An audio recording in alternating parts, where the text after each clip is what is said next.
You will hear a number of different recordings and you'll have to answer questions on what you hear. There will be time for you to read the instructions and questions, and you'll have a chance to check your work. All the recordings will be played once only. The test is in 4 sections. At the end of the test, you will be given 10 minutes to transfer your answers to an answer sheet. Now turn to Section 1. Section 1. You will hear a conversation between an international student and the accommodation department. You have 30 seconds to look at questions 1 to 3.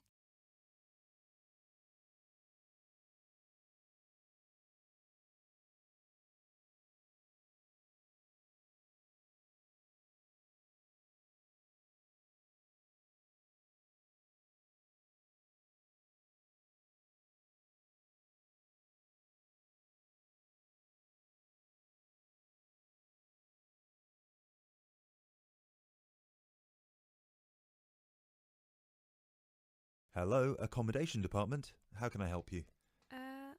Do you look after accommodation for international students? Yes, we look after accommodation for all the students. Good. I hope you can help me then. I've only just been accepted onto a postgraduate course, and I want to know if there is any accommodation available from this September. I know it's very short notice. Yes, it is rather late, but I'm sure we'll be able to find you something. First of all, can you give me your name and student number so that I can find you on the system? Sure. My name is Maria Teresa Gonzalez. Maria Teresa Gonzalez. How do you spell that? Gonzalez.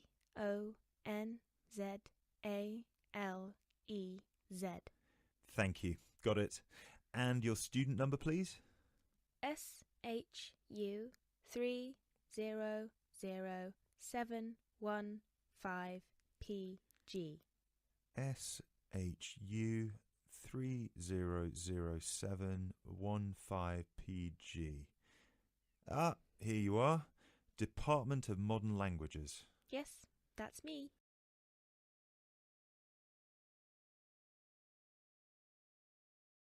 You now have 30 seconds to look at questions 4 to 7.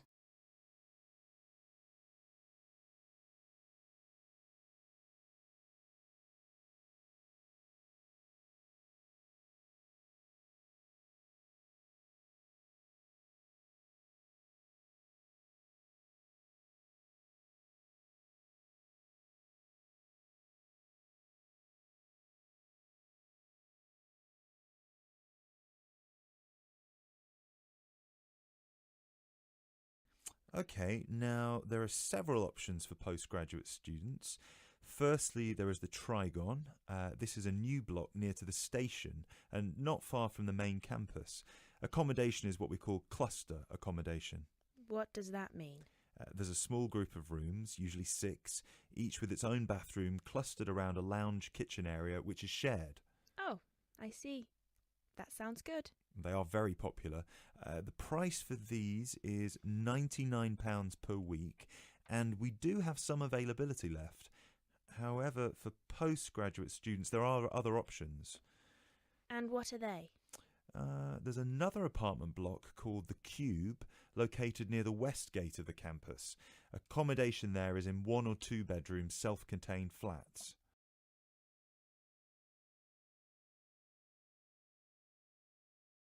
You now have 30 seconds to look at questions 8 to 10.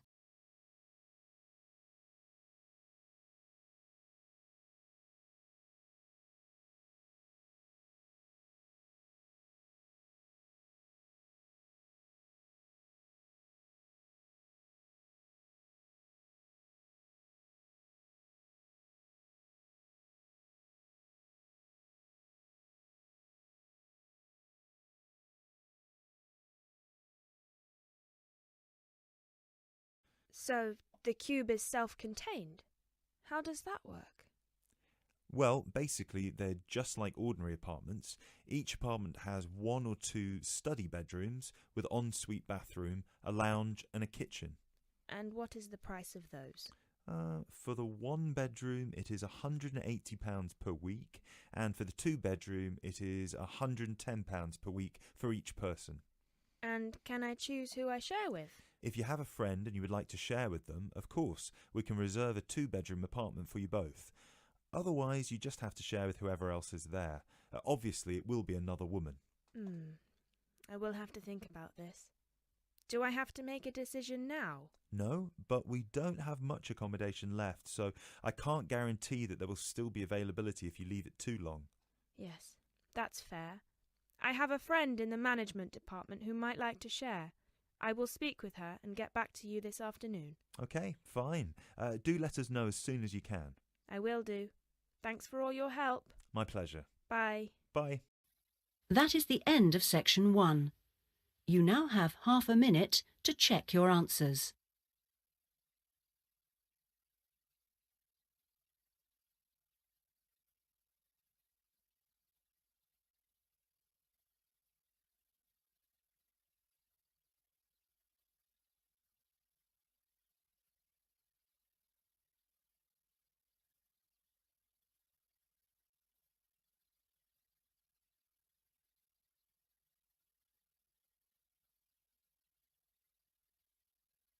Now turn to section 2.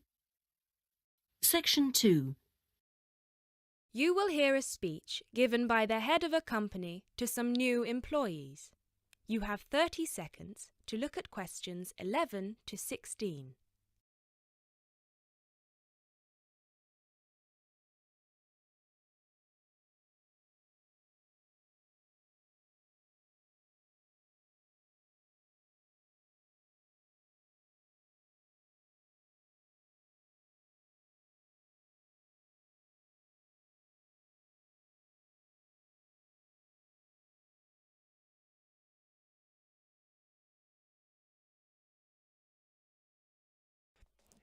First of all, a warm welcome to Barker's Country Safaris. We're delighted to have you all on board for this season.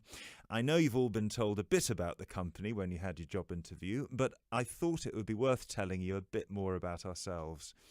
Barker's was set up 10 years ago by myself, John, and my then girlfriend and now wife, Nancy. We started it initially just as a hobby. We felt that there was a good opportunity to share our love of the countryside in this part of the world with the many visitors who come here. As you know, most people come for the beaches in the summer, but there is so much more to the region, and this is what we wanted to exploit. Nancy and I were born near here, and as teenagers we went climbing, kayaking, whitewater rafting, potholing, and just straightforward walking. This district is in our blood, and we love it. While we were still at university, we started taking small groups of visitors out into the national park in Nancy's brother's old Land Rover. We'd drive them around the back lanes and into the forest. We'd also organise rock climbing tours for friends of friends. Then, each year, without us having to advertise, people came back to us to ask for more excursions and trips. So, 5 years ago, we gave up our other jobs to focus full-time on Barker's Country Safaris. Now, 2 years after that, we set up the activity tour part of the business, and 1 year ago, we expanded into organising activities for school groups during term time. Obviously, this was a massive challenge with all the health and safety requirements, but it's proving a great success. You now have 30 seconds to look at questions 17 to 20.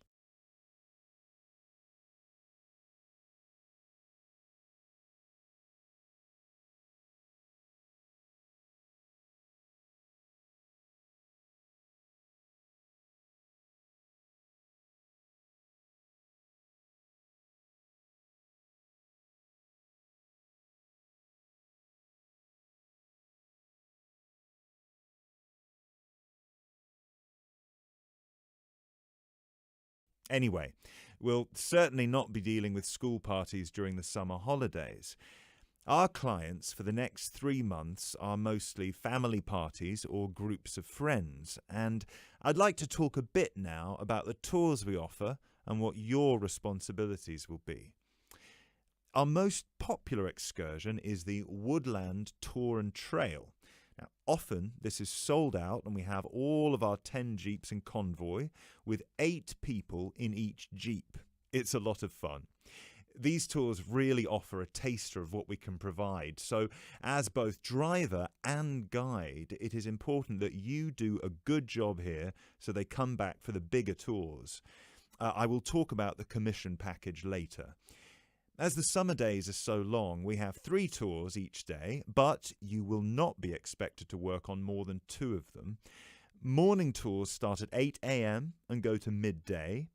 Afternoon tours are from 2 p.m. to 6 p.m. and then evening ones 7 p.m. to 11 p.m. All the tours follow the same route and you should have made yourselves familiar with all the key information. This was provided to you in the information pack you were sent when you accepted the job offer.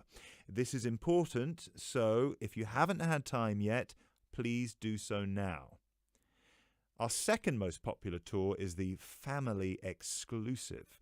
Now, this tour is for the whole day and for only one group. Usually it is just one jeep, but sometimes there are 2 if the party is large. These tours go from 10 a.m. till 5 p.m. and include lunch at the Brown Bear in Lower Middleton. We have a number of different routes for these tours as we don't want our premium clients being made to feel that they are part of a large package deal. You'll be told which route to take with your weekly schedule. Now, I'd like to move on to these specialty tour packages. These are the ones that we're keen to book people on once they've done the Woodland Tour and Trail trip. That is the end of section 2. You now have half a minute to check your answers.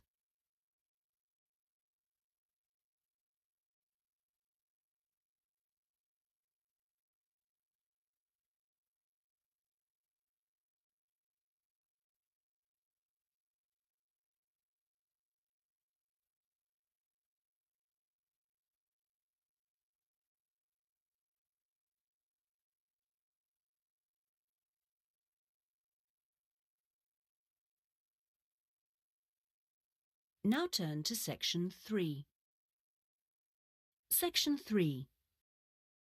You will hear a conversation between 2 students who will discuss a project they're working on together. You have 30 seconds to look at questions 21 to 27.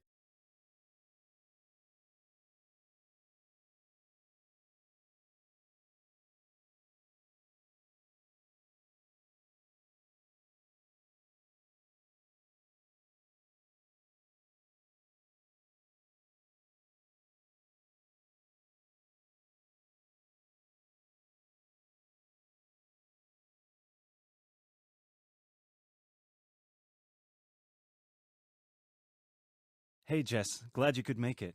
We've got a lot to discuss. Hi, Matt. Yes, sorry I'm a bit late. I did bring all my notes with me. Yes, me too. Where shall we start?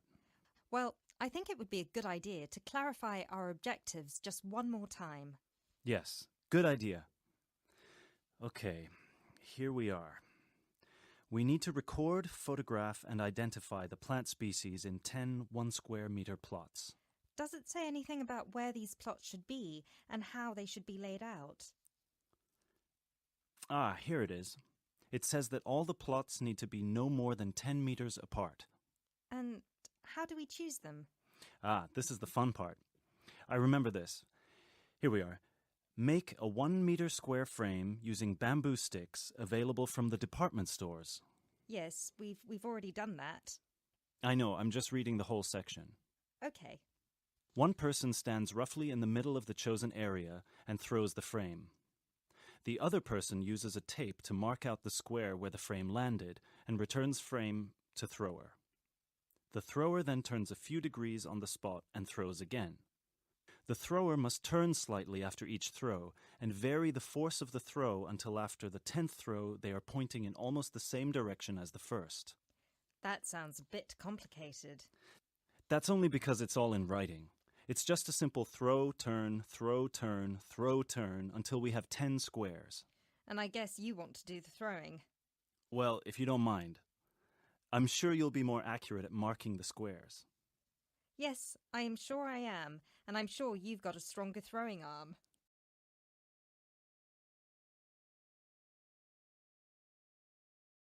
You now have 30 seconds to look at questions 28 to 30.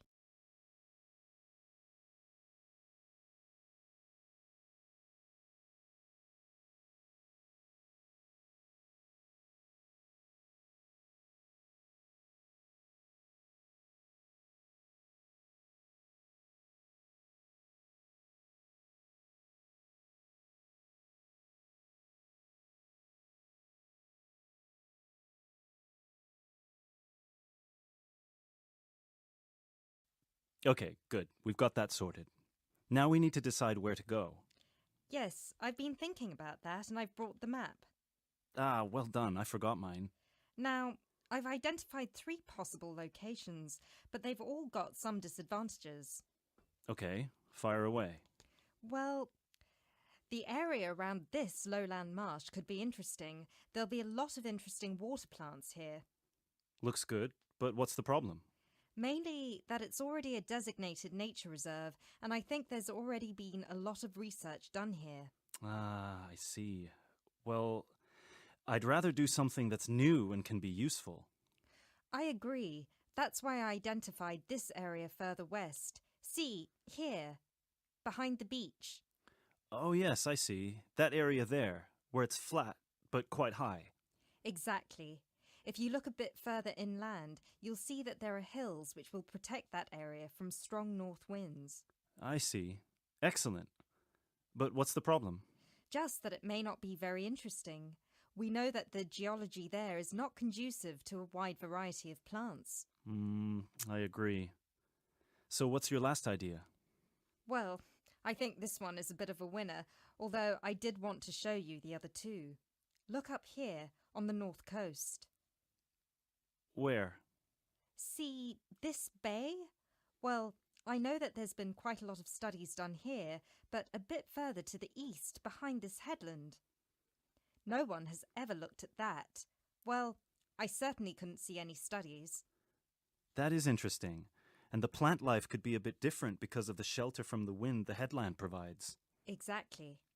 Brilliant, Jessica. That's a great idea. We'll go there. Thanks. Now all we have to decide is when is a good time. That is the end of section 3. You now have half a minute to check your answers.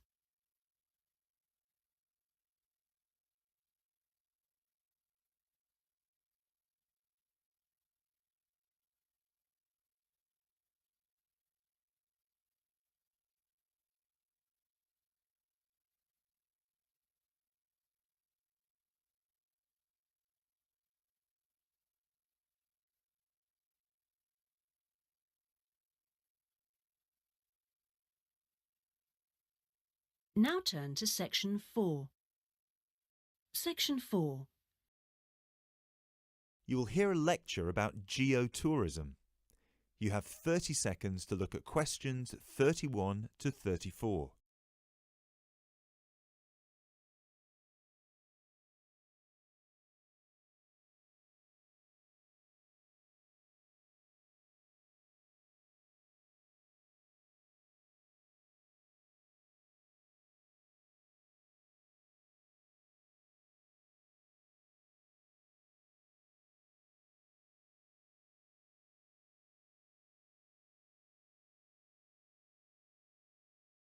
Now, I'd like to move on to talk about something called geotourism. Geotourism is very basically leveraging the benefits of tourism for local communities. I would just like to give you a couple of statistics which are very illustrative of the current situation with regard to young travellers and international tourism. Firstly, tourism has an impact on more people worldwide than any other industry. Indeed, it has an impact on 1 in every 2 people, either directly or indirectly. The second statistic is that in global tourism, there is a 97% economic leakage. This means that if you spend £100 on going on holiday, normally only £3 of that money will actually reach the people who are giving you the services and the accommodation, for example, in the destination. If you put these two figures together, you can understand why some of the regions of the world which have very high levels of tourism still have very high levels of poverty and huge developmental challenges. These countries have this massive industry demanding a huge number of services, but they are not seeing a fair reward for these services. Geotourism is about changing this.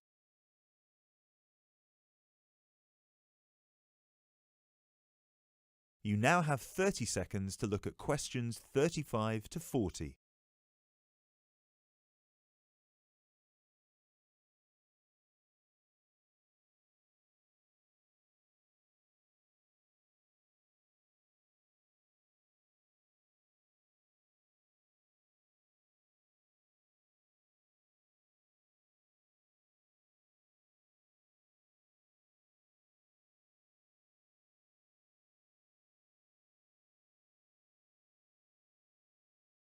Projects are now being developed with financial organisations such as the World Bank. One of these involves developing a technology platform which is bringing grassroots travel products such as hotels, locally owned hotels, not global chains, very locally owned tour operators to the international travel market, therefore avoiding the middlemen. These middlemen often cut them out of the market completely or just make their business unsustainable. Another way that geotourism can be promoted is through the niche travel market of volunteering. These days, a significant number of older teenagers want to spend a gap year, either between school and university, or university and employment. Often, these people want to spend some or all of their year volunteering, but they either don't have the money or don't feel inclined to pay the main volunteering organisation businesses the fee they require, which can be as high as £3,500. What they are looking for is an organisation who can connect them with people on the ground, who can suggest worthwhile local projects. So, this is a real win-win scenario. The organisers charge a small flat fee, which then goes to the local contact. Thus, the local contact gets a very good commission just for one customer. The customer is also saving a large amount of money and time, both of which they can give to the projects they end up working on. There is still quite a long way to go before poverty in the most popular of tourist areas is eradicated, but a focus on this type of geotourism could provide an answer. That is the end of section 4. You now have half a minute to check your answers.